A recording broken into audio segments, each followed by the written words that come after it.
Prime time news मध्ये मी स्वप्नील परदेशी आपले पुन्हा एकदा स्वागत करतो। पाहूया गेल्या 24 तासातील ताज्या घडामोडी। पहलगाम येथे पर्यटकांवर झालेल्या भ्याड हल्ल्याचा राष्ट्रवादी काँग्रेसतर्फे पाकिस्तानचे झेंडे जाळून करण्यात आला निषेध। जिल्हा न्यायालयाच्या नव्याने उभारण्यात आलेल्या इमारतीतील दोन्ही लिफ्ट बंद असल्याने धुळे जिल्हा बार असोसिएशनतर्फे कार्यकारी अभियंत्यांना घालण्यात आला घेराव। मराठा सेवा संघातर्फे आयोजित जिजाऊ रयता यात्रा 2025 चे धुळ्यात आगमन होताच जोरदार करण्यात आले स्वागत। उन्हाळी क्रीडा शिबिर यशस्वी होण्यासाठी खेळाडूंना सकस आहार व टी शर्ट पुरवण्याची मागणी। खलाने येथील ग्रामदैवत सतीदेवी यात्रोत्सवानिमित्त कुस्त्यांच्या दंगलीसह विविध कार्यक्रम संपन्न। आणि प्रभाग क्रमांक 1 वलवाडी अमरधाम येथे सुरू असलेल्या कामाची पाहणी करून चौकशीची मागणी। आता बातमीपत्र विस्ताराने। जम्मू काश्मीर येथील पहलगाम येथे पर्यटकांवर पाकिस्तान पुरस्कृत दहशतवाद्यांनी केलेल्या भ्याड हल्ल्याचा धुळे शहर राष्ट्रवादी काँग्रेस शरदचंद्र पवार पक्षातर्फे महानगरपालिकेसमोर पाकिस्तानचे झेंडे जाळून जोरदार घोषणाबाजी करीत निषेध नोंदविण्यात आला। जम्मू काश्मीर येथील पहलगाम येथे पाकिस्तान पुरस्कृत अतिरेक्यांनी केलेल्या भ्याड हल्ल्यात 27 भारतीय नागरिक पर्यटकांचे प्राण गेले। सदर घटनेचा राष्ट्रवादी काँग्रेस पार्टी शरदचंद्र पवार पक्षातर्फे निषेध व्यक्त करीत महापालिकेच्या प्रवेशद्वारासमोर पाकिस्तानचे झेंडे जाळून जोरदार निदर्शने करण्यात आली। यावेळी राष्ट्रवादीच्या कार्यकर्त्यांतर्फे पाकिस्तान आणि आतंकवादी विरोधात घोषणाबाजी करण्यात आली। तसेच भारत सरकारने तातडीने कठोर कारवाई करून जसास तसे उत्तर द्यावे अशी मागणी करण्यात आली। या आंदोलनात राष्ट्रवादीचे शहर जिल्हाध्यक्ष रणजितराजे भोसले, जगन ताकटे, शेख युसूफ, अशोक दुलकर, बिकानेरकर, राजू सोलंकी, सोनू गुजर, रामेश्वर साबरे, निखिल मोमया, जितू पाटील, दीपक देसले, मंगलदास वाघ, दीपक देवरे, भोला सैंदाने, स्वामिनी पारखे, उजेर शेख, राजेंद्र चौधरी, चिराग देसले, धनंजय पाटील, बंटी वाघ यांच्यासह राष्ट्रवादी काँग्रेस पक्षाचे कार्यकर्ते पदाधिकारी मोठ्या संख्येने सहभागी झाले होते। जम्मू काश्मीरमध्ये पहलगाम या ठिकाणी पाकिस्तान पुरस्कृत दहशतवाद्यांनी हमला केला। निरपराध भारतीय लोक जे पर्यटनासाठी जम्मू काश्मीरमध्ये गेलेले होते त्यांच्यावर हा भ्याड हल्ला करण्यात आला आहे। त्या हल्ल्याचा धुळे शहर राष्ट्रवादी काँग्रेस पार्टी शरदचंद्रजी पवार पक्षाच्या वतीने आम्ही निषेध केला आहे। या ठिकाणी पाकिस्तानचे झेंडे जाळून त्याच्या विरोधात घोषणा देऊन दहशतवादी कृत्याचा निषेध व्यक्त केलेला आहे आणि भारताने सुद्धा सडेतोडपणे या ठिकाणी दहशतवाद्यांना उत्तर द्यावं अशी आग्रही मागणी या निमित्ताने आम्ही करीत आहे। धुळे जिल्हा न्यायालयाच्या नव्याने उभारण्यात आलेल्या इमारतीतील दोन्ही लिफ्ट गेल्या अनेक दिवसापासून बंद असल्याने धुळे जिल्हा बार असोसिएशन तर्फे सार्वजनिक बांधकाम विभागाच्या कार्यकारी अभियंता यांना घेराव घालीत जाब विचारण्यात आला। धुळे जिल्हा न्यायालयाच्या नव्याने उभारण्यात आलेल्या इमारतीतील दोन्ही लिफ्ट गेल्या अनेक दिवसांपासून बंद आहेत। सदर बंद लिफ्ट त्वरित सुरू कराव्यात या मागणीसाठी धुळे जिल्हा बार असोसिएशनतर्फे सार्वजनिक बांधकाम विभागाचे कार्यकारी अभियंत्यांना घेराव घालून जाब विचारण्यात आला। धुळे जिल्हा न्यायालयाच्या नव्याने उभारण्यात आलेल्या इमारतीतील दोन्ही लिफ्ट गेल्या अनेक महिन्यांपासून बंद आहेत। या दोन्ही लिफ्टमध्ये वारंवार बिघाड होत असल्यामुळे न्यायाधीश, वकील, न्यायालयीन कर्मचारी, पत्रकार, महिला, ज्येष्ठ नागरिक व अपंग व्यक्तींना मोठ्या प्रमाणावर गैरसोयीचा सामना करावा लागत आहे। धुळे जिल्हा वकील महासंघाकडून यापूर्वीही जिल्हा न्यायाधीश यांच्यामार्फत थेट सार्वजनिक बांधकाम विभागाकडे लिफ्ट दुरुस्तीसाठी वेळोवेळी लेखी निवेदन सादर करण्यात आले होते, परंतु आजपर्यंत सार्वजनिक बांधकाम विभागाने याकडे दुर्लक्ष केल्याने धुळे जिल्हा वकील संघातर्फे कार्यकारी अभियंत्यांना घेराव घालून जाब विचारण्यात आला। यावेळी न्यायालयाच्या इमारतीत असलेल्या सध्याच्या लिफ्ट्स कार्यक्षम नसल्यामुळे त्या काढून आधुनिक, जलद व विश्वासार्ह लिफ्ट्स बसवण्यात याव्यात आणि लिफ्ट व्यवस्थेच्या देखभाल दुरुस्ती संदर्भात एक स्थायी यंत्रणा नियुक्त करण्यात यावी अशा मागणीचे निवेदनही यावेळी देण्यात आले। याप्रसंगी बार असोसिएशनचे अध्यक्ष ॲडव्होकेट राहुल पाटील, उपाध्यक्ष ॲडव्होकेट मधुकर बिसे, भावना पिसोळकर, सचिव उमेश पाटील, बळीराम वाघ, सुधा जैन, दिनेश देवरे, गजानन माळी, अर्जुन महाले, जुगनू गायकवाड, ललित महाले, तरुणा पाटील, शिवप्रिया पाटील, उमाकांत घोडराज, रवी देसरडा, अभिजित पाटील आदी उपस्थित होते। धुळे जिल्हा न्यायालय जे म्हणजे सर्व सरकारी कार्यालयांमध्ये सगळ्यात जास्त पब्लिकचा ऍक्सेस असलेलं ठिकाण।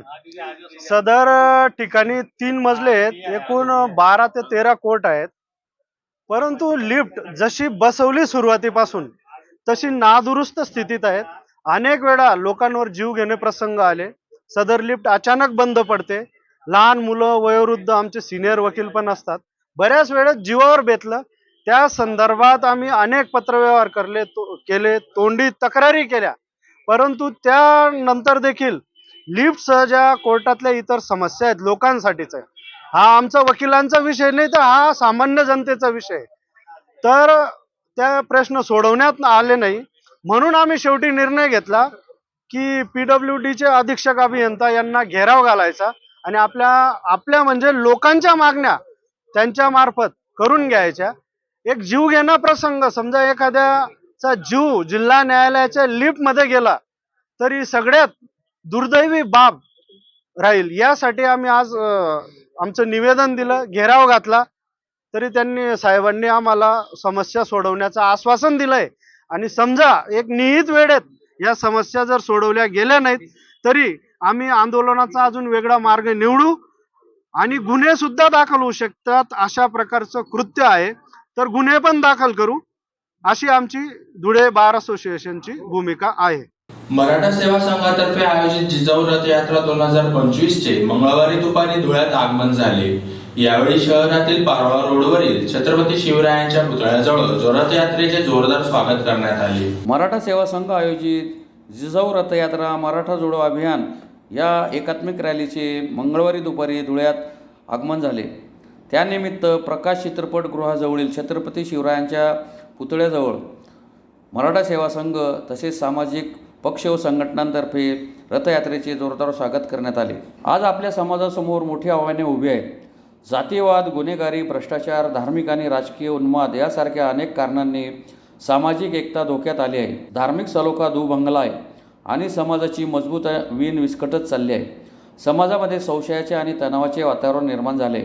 यामुळे समाजमन अस्वस्थ, संशयग्रस्त आणि असुरक्षित वाटत आहे.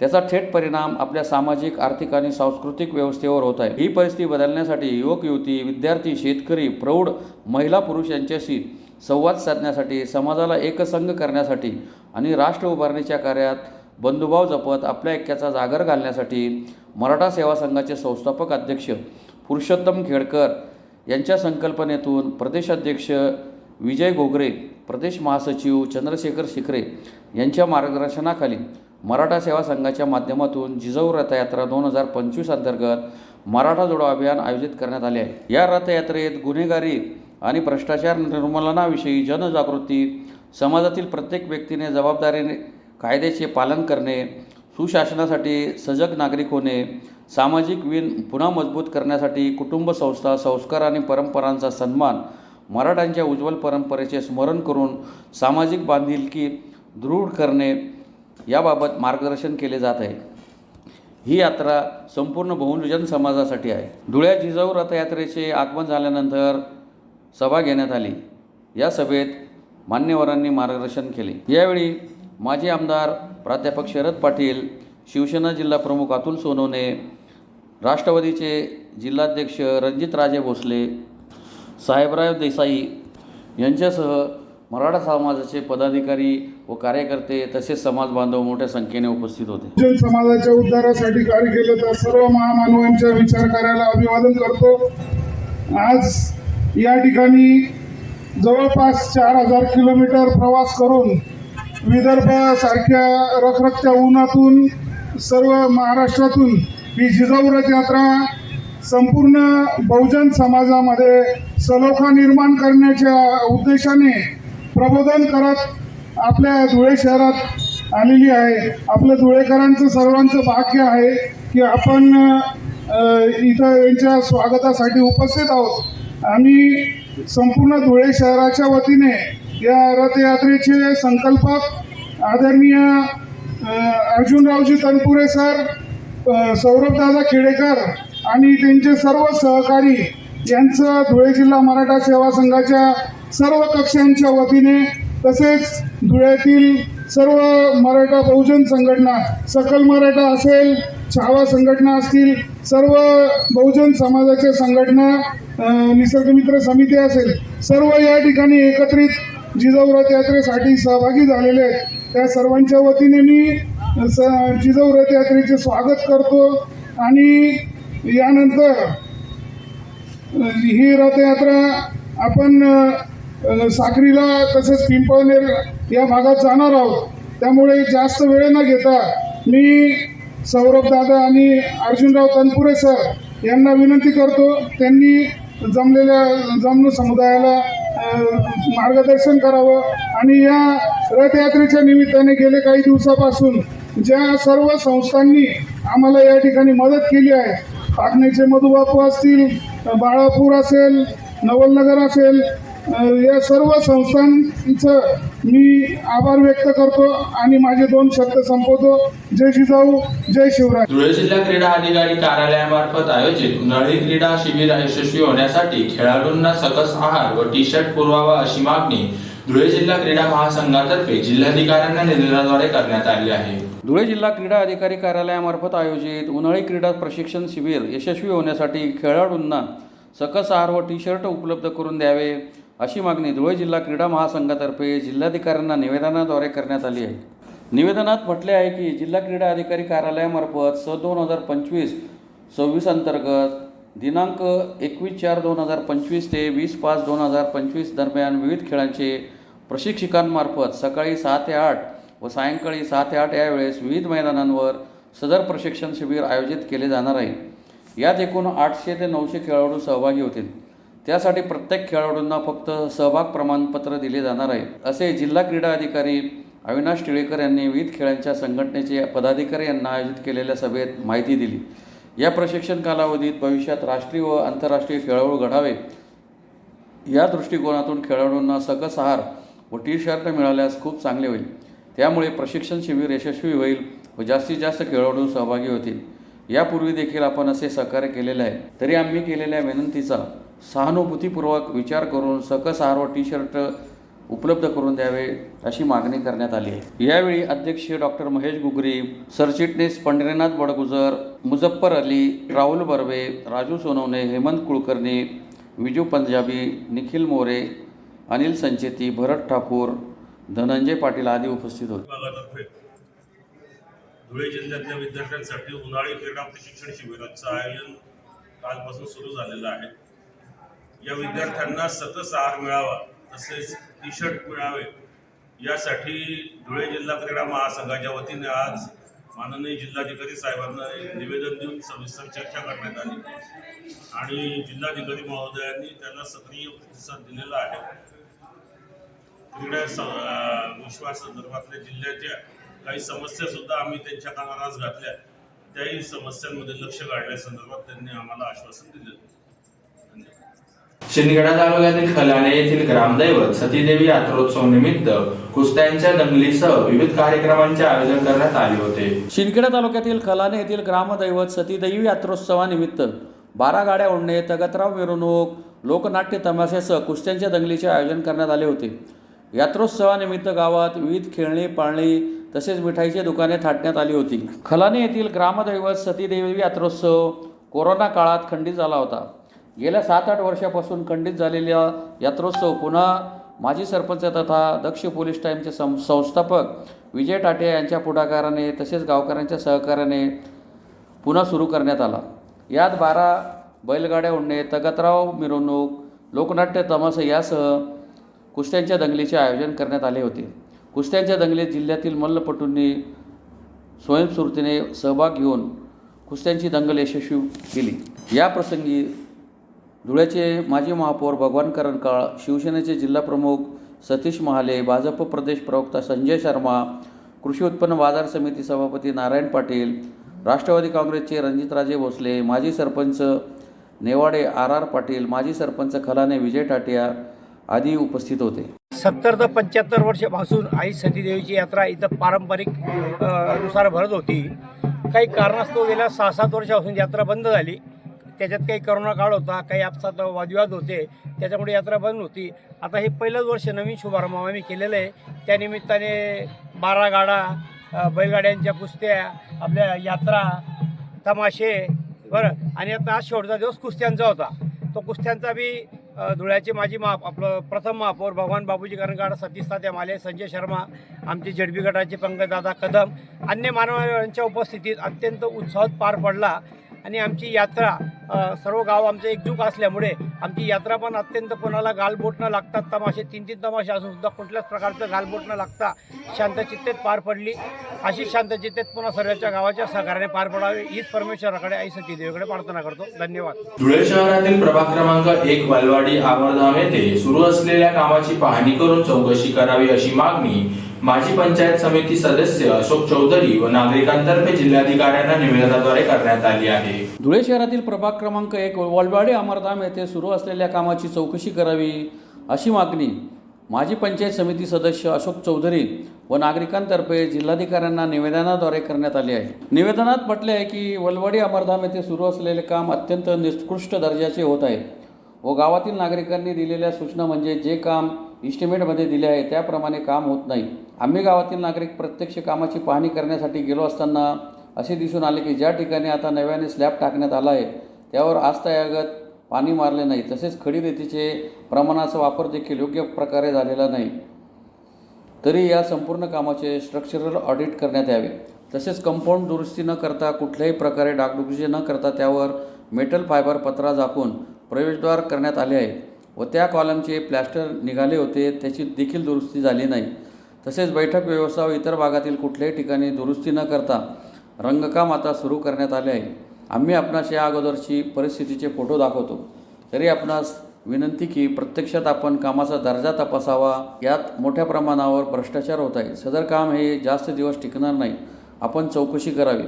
आपल्या लक्षात येईल कंत्राटदार कशा प्रकारे काम करीत आहे. म्हणून संपूर्ण कामाची योग्य प्रकारे चौकशी करून कंत्राटदार यास काळ्या यादीत टाकावे अशी मागणी करण्यात आली आहे. यावेळी माजी पंचायत समिती सदस्य अशोक चौधरी यांच्यासह गावातील नागरिक उपस्थित होते. मध्ये सर्व पक्षाच्या लोकांनी पाठपुरावा केला होता की वलवाडी आमरधाममध्ये सुधारणा व्हायला पाहिजे. त्याप्रमाणे आदरणीय आयुक्त साहेब यांनी व प्रतिभाताई चौधरी यांच्या माध्यमाने हे काम मंजूर झालं व त्यासाठी आमचे राष्ट्रवादीचे नेते रणजित भोसले यांनी पण पाठपुरावा केला व मी स्वतः बऱ्याच वेळा पाठपुरावा केला आणि त्या पाठपुराव्याप्रमाणे हे काम मंजूर झालं. आणि मंजूर झाल्यानंतर या कामाचा जो ठेकेदार आहे अत्यंत उद्धट व उर्मट आहे. कारण की त्यांना जेव्हा सांगा की बुवा तुम्ही या कामावर पाणी मारा तर ते पाणीच मारलं जात नाही आणि एस्टिमेटच्या चुकीने काम चालू आहे. एस्टिमेटमध्ये आहे काय आणि तो करतो काय यासाठी बराच वेळा त्याला वारंवार प्रदीप चव्हाण साहेब म्हणून आहेत त्यांनी पण त्याला सांगितलं परंतु ऐकून घेत नाही. याला कारण काय असेल ते आम्हाला माहीत नाही. परंतु त्याचं कामाचं स्ट्रक्चर ऑडिट व्हायला पाहिजे असं आम्ही आयुक्त साहेबांना सांगितलेलं आहे.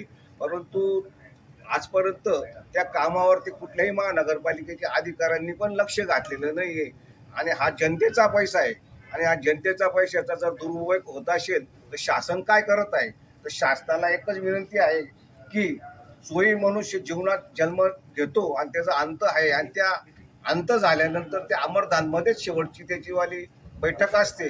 तरी त्या अमरधामच्याच ठिकाणी सुद्धा एवढा भ्रष्टाचार करत आहे. तरी तो भ्रष्टाचार थांबवण्यासाठी आणि ते काम निकृष्ट काम झालेलं आहे त्याची चौकशी करण्यात यावी असं मी कलेक्टर साहेबांकडे निवेदन द्यायला आलो होतो. आणि त्यासोबत आमचे वलवाडी परिसरातले ग्रामपंचायत माजी सदस्य, माजी पंचायत समिती सदस्य, माजी उपसरपंच हे सर्व सन्माननीय लोकही आमच्यासोबत आलेले होते आणि निवेदनावरती सर्वांचे सह्या आहेत. पुन्हा एकदा पाहूया ठळक घडामोडी. पहलगाम येथे पर्यटकांवर झालेल्या भ्याड हल्ल्याचा राष्ट्रवादी काँग्रेसतर्फे पाकिस्तानचे झेंडे जाळून करण्यात आला निषेध. जिल्हा न्यायालयाच्या नव्याने उभारण्यात आलेल्या इमारतीतील दोन्ही लिफ्ट बंद असल्याने धुळे जिल्हा बार असोसिएशनतर्फे कार्यकारी अभियंत्यांना घालण्यात आला घेराव. मराठा सेवा संघातर्फे आयोजित जिजाऊ रयता यात्रा 2025चे धुळ्यात आगमन होताच जोरदार करण्यात आले स्वागत. उन्हाळी क्रीडा शिबिर यशस्वी होण्यासाठी खेळाडूंना सकस आहार व टी-शर्ट पुरवण्याची मागणी. खलाने येथील ग्रामदैवत सतीदेवी यात्रोत्सवानिमित्त कुस्त्यांच्या दंगलीसह विविध कार्यक्रम संपन्न. आणि प्रभाग क्रमांक 1 वलवाडी अमरधाम येथे सुरू असलेल्या कामाची पाहणी करून चौकशीची मागणी. याचबरोबर श्रीराम टाइम न्यूजचे बातमीपत्र संपले. दिवसभरातील ताज्या घडामोडींसाठी पाहत राहा श्रीराम टाइम न्यूज. भेटूया पुढील प्रसारणात. तोपर्यंत नमस्कार.